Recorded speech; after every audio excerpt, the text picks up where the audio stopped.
This is Boxing Tickets, and we are delighted to be joined once again with the Iceman, Keane McMahon. How are you, Keane? All good, bro. All good. All good. It's been a long time. I think that the last time, obviously, I interviewed you was around October 2022, and I was just sort of saying to you before we started, it's if you don't think of something and time flies by very quickly. I guess at that stage, you were probably still on a sort of come down from obviously fighting at Madison Square Garden, but what's Mm. been going on, obviously, with you since? That's what I think by the time it'll come to fight night next week, that'll be around about 20 months out of the ring. That's mad. Yeah, it's But mad when you say like that. 20, 6 and 2, 20 months, 20 months out of the ring. That's crazy. Yeah, no, it's mad when you say it like that. It's a long time, but yeah, no, I've just been in the gym anyway.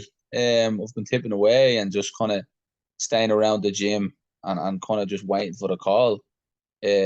Obviously the inactivity is not good, but I was supposed to fight last year, against the same opponent actually. So that fight got called, and then you're kind of just like you're not gonna probably see it on that side of Christmas, and then you're kind of just waiting. Then, do you know what I mean? I guess obviously the good positives sort of you can take from not fighting sometimes, and I know obviously everybody wants to fight, but they obviously have some family time. Mm-hmm. Sometimes it's the things you sacrifice so much in the sport, where you be able to have some family time. Well, it probably doesn't help the weight sort of preparing No, for sort of fights. it fucking didn't help the way for this one, anyways. Put it that way, especially over Christmas, like because like I wasn't even sure whether I was gonna fight this year, like this early. I was hoping to get a fight maybe middle of the year, and then they came with February. I was tipping away over Christmas, but I wasn't doing loads. So I came back heavy enough. I was like a good bit over, but now I'm very close to the weight, like so should be no problem. And I guess obviously similar to you, obviously Ryan O'Rourke, obviously in the stable with Stephen obviously there has had a bit of an injury recently, and he's obviously on the road to sort of recovery there as well. He had a really fast start to obviously life as a pro, sort of wasn't he the Mm-hmm. last Irish fighter involved before COVID started way back in 2020? Yeah, Um, now when he was going pro, he was fighting all the time. Every couple of months, he was fighting. Yeah, So he's sort of having to come back from injury and sort of as well. So I guess in some ways he's just sort of being able to keep each other sort of going. It's but get them off that's each it. other. Yeah, even when I wasn't fighting, I was staying in camp with Ryan because I would have done most of the sparring with Ryan anyways. But that would have been in-house sparring. But most of our camps are in Manchester now, so that's where we do a lot of our work. But when we're at home, I was sparring them all the time. And like over in Manchester, obviously who you getting to spar? Obviously, I guess not every spar you sort of put up because there's so much Mm-hmm. talent and everything over in Manchester. Who have you obviously had the pleasure of sharing some rounds with? We frequent the gym and coach with Steve Maley. So Liam Taylor sparred a lot with him, and Ryan was sparring with Jack Rafferty and stuff. But we went over to Elite Gym in Bolton for this camp, and we were sparring two really good amateur kids. Now I know when you're thinking, oh, amateurs, but it was really beneficial. I think one of them was a light middleweight and the other one was a middleweight. So one was getting in for four, and then the other one was getting in for four. So I was getting that high intensity all the time. Two really good lads, Ali Javid and Jamie Kez. Look out for them; they're really good. It's I guess it's something that people see a pro sport and amateur. There's a lot of benefits you can sort of have. What was it like? It's like anything in life. The longer you do something, you can get complacent in things, and Mm-hmm. amateurs obviously work the basics very very well. Obviously a Yeah. very fast hard job, and that they'll for the few rounds that obviously that are there, amateur boxing, what probably about the equivalent of 5 rounds most, but you'll get their max for that time because that's how long they programmed their brain. And obviously you were an amateur yourself, so it's taking you sometimes back the basics that sort of work very well. Oh, absolutely. I was surprised how good they were on the inside as well. Obviously, a lot of the Manchester fighters they do things a little bit different. That taught how to fight on the inside and how to fight as pros and all as well. But with that being said, I was getting good sparring in Ireland as well. I done a good few rounds with Paul Ryan as well. Mm-hmm. So yeah. So and I was fighting, and Paul Ryan's quite big and strong as well. So I was fighting big, strong lads, heavier than me. So it's only going to benefit me, you know. Paul Ryan's obviously in action next week as well, obviously Yeah. on the Saturday night. So I think you're in fighting on the Friday night. and obviously Mm. he's fighting on the Saturday night as well as the Hammer Paddy McCrory as well. So it's a real Can't big wait for that Irish fight, yeah. weekend, both sides of the pond. Yeah, that's it. I can't wait. I'd love to see Paddy do it. That's a crazy story about him. Like I really like him as a fighter as well. So hopefully he can get a win, and hopefully Paul can as well.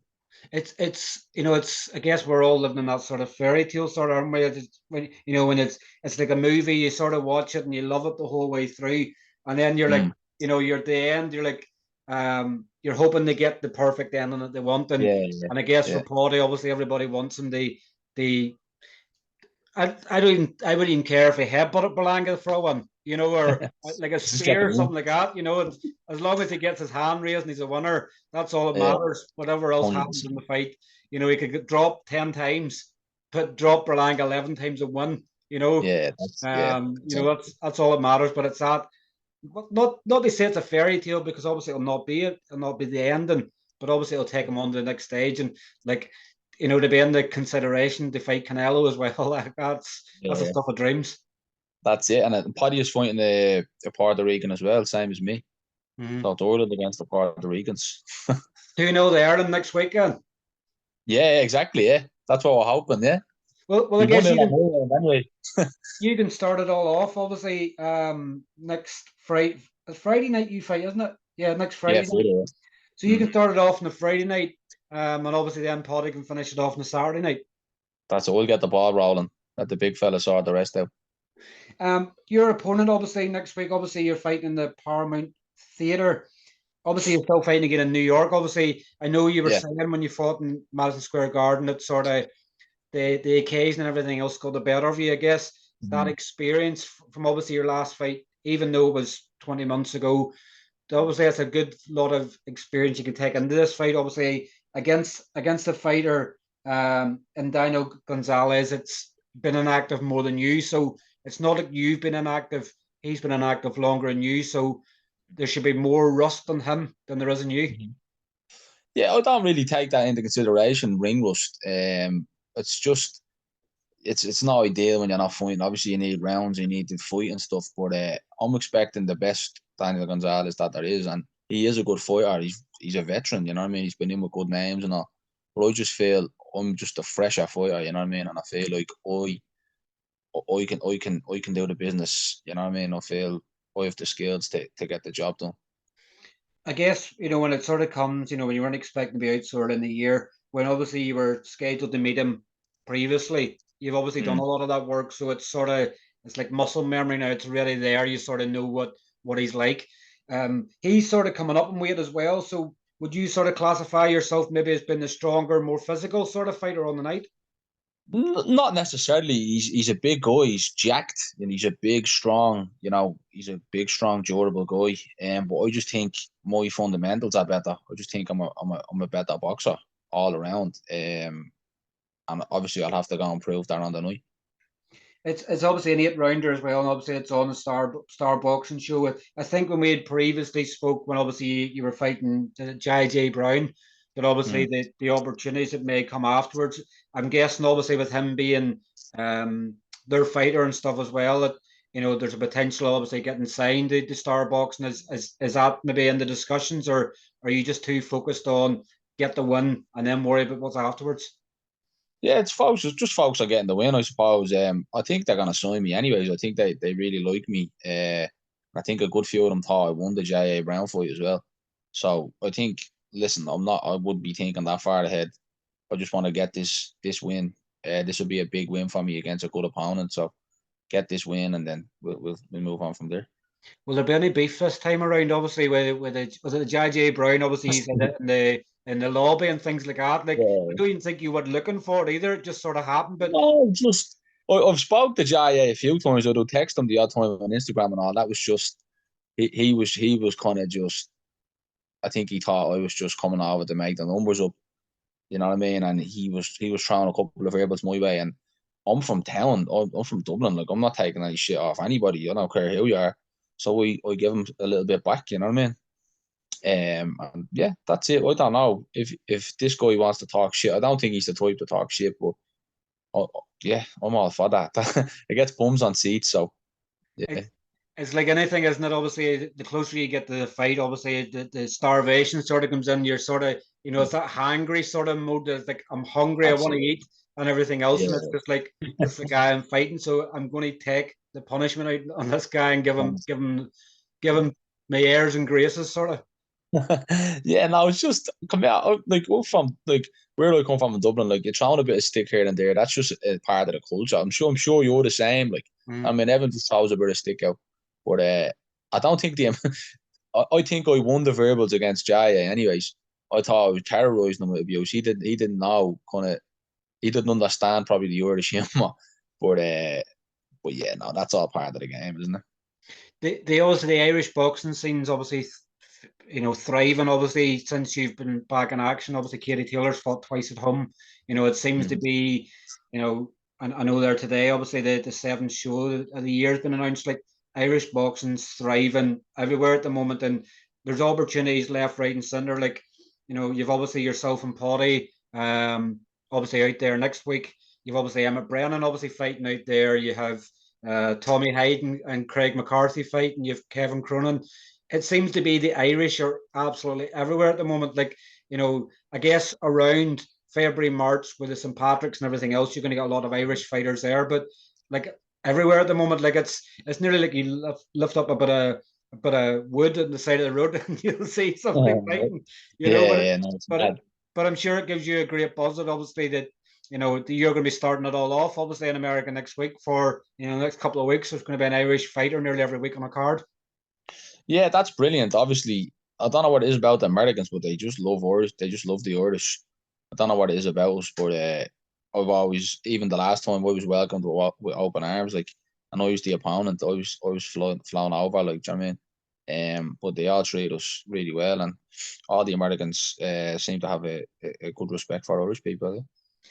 I don't know, like, when you're sort of saying that, I'm sort of thinking as well, I'm sort of going, is it through the film sort of industry? Obviously, we obviously have so many, people portray Irish people and things like that in films, and, everybody loves the Guinness and everything else. So it's like, you're sort of trying to put your thing on it. Is it the fact that they just love Irish fighters? Because obviously they always say an Irish fighters got heart and skill and everything else. So, like, you're going to lap it up, at the end of the day. If Yeah. if if they're going to love an Irish fighter coming over, roll the red carpet out and you'll take whatever treats are coming.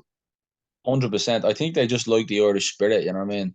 We don't lie down. We'll fight to the end, and that's the kind of mantra I've taken when I went after this. That's I could have easily, even with the Jay, I could have easily just let him talk shit and not say I'm back. But I don't think it's in my nature as an Irishman to lie down. Do you know what I mean? Fire. So that's what I done. You're obviously due a big one, obviously, and I know we've sort of when we've spoken stuff as well. Obviously, you've taken opportunities and things like that as well. Like a win, obviously, next Friday night. What does it do for obviously the Iceman's career? Does it sort of remind people obviously that you're still here? You're sort of where you haven't been fighting, you're still here and you're still on the scene. Sort of like what does a win do for you next week? A win is massive. A win is everything really, because I feel like even in the fights I've lost, I've put in good performances, you know what I mean, and against really good lads. Probably fights that I didn't really have to take. I could have took easier routes, but I'm not about that, you know what I mean. I just want to be remembered as someone who fought everybody, and whatever opportunity he got, he took. You know what I mean, and I don't want to be remembered as a guy with 30 bombs on his record and had a really good record but fought nobody. You know what I mean? And the whole win losing thing doesn't really come into my mind. As long as I perform and I know myself that I put the work in and I did what I had to do on the night, and I'm happy with that. But I feel really good. I think this camp, I've been in camp for like 10 weeks for this fight. So I've been really, really pushing it, like, do you know what I mean? It wasn't like I got short notice or anything, so there's no excuses on the night. Um, I'll I'll do the business, I think, yeah. Obviously, Stephen, obviously your coach, Stephen O'Rourke, obviously has had the opportunity there a good few times in America now, so he's probably well settled and well experienced and what do you expect sort of with the different commissions and things like that. So, I guess Ryan's obviously been out there, and I think was it Ryan's last fight, did he have like a first round knockout one? It was the seventh round against the Seventh round. guy Johns. It was a hard fight, but he got it done. You know what I mean? He KO'd him, like, but he's coming off. I think Ryan's coming off two or three knockouts on the spin. I Before would that, he say knocked the door in the first round. Yeah. I was thinking it was a first round KO, and I was going to say, obviously, you'll take a first round KO next Friday night. Yeah, no, I don't think we'll be getting this fella out here in one round. Anyways, I know what we need to do to beat him, and I'll do it on the night. You know what I mean? I guess it's one of them things where you don't go in and you plan sort of things like, it's October 2021, obviously, was your last stoppage. You think it was out in Belgium, maybe, if I'm right. Germany. Was it Belgium? Germany. Germany, correct. Yeah. Germany. So like, you have the power and stuff there. Like you 4 stoppages from 7 wins as well. So you have the power. So like, you go over there and you go, I'm not going to stop this guy. It's going 8 rounds and I'm going to get my hand raised on points. Yeah. And then you spark him out in a minute and a Yeah, half. no, I absolutely have the power to stop him. You know what I mean? I absolutely have the power to stop him, but it's not something I'm going to be looking for. You know what I mean? I'm going to stick to the game plan. I believe we have a great game plan. I'm going to stick to the tactics, and that'll get me over the line, definitely. And when do you head out to America then? Obviously, we know today is obviously Thursday, so we're 8 days out. When do you take off for America? We're flying out Tuesday morning, yeah. Tuesday. So I'll be over there. We'll have the whole day Tuesday, Wednesday, weigh in Thursday, fly Friday, and then Does that give you enough sort of time? Like obviously sometimes where people will say, it's having the right time for sort of jet lag and things like that. Like yeah, does that give you enough sort of time that you know yeah, what time of the day it is? because I've acclimatized to that anyways. I've been training at kind of different times during the day anyway, to get me used to that. So yeah, I think that's plenty of time. You know what I mean, just to get settled and yeah, get the body functioning in a different country. Like, Definitely. Well, look, Keane, obviously, well, thank you for your time, obviously, as always. Obviously, you're fighting next Friday, the 23rd of February, in the Paramount Theatre. Hopefully, there's going to be a stream for us here back home, and I probably imagine there would. But obviously, it'd be great to see you back in action next week, and yeah, obviously bring home that win. that's And it, man. That's obviously, it. you went to America for the first time. Obviously, bring it home this time. And 100%. obviously make sure and bring home the missus and the, the kids, obviously some treats. I know. Trust me, I have a list, but she has a list wrote out. But can I Yep. just say a big thank you to some sponsors? Yeah, Uh, certainly. so, Chrono, Positive Vibes Building, and all the lads in Manchester, PT Hub, Lazy Preps, and obviously all my teammates and me coach Steve Noble for all the help. Yeah, no, okay. No, listen, thanks very much for your time. We'll catch up with you obviously when you come back. Obviously when you've got a win from the US of A. Yeah, thanks very much. All right, Ken. Cheers. Take Thanks, buddy. care. Thank you. Thanks. Thanks, Bye buddy. bye. Bye bye. Bye.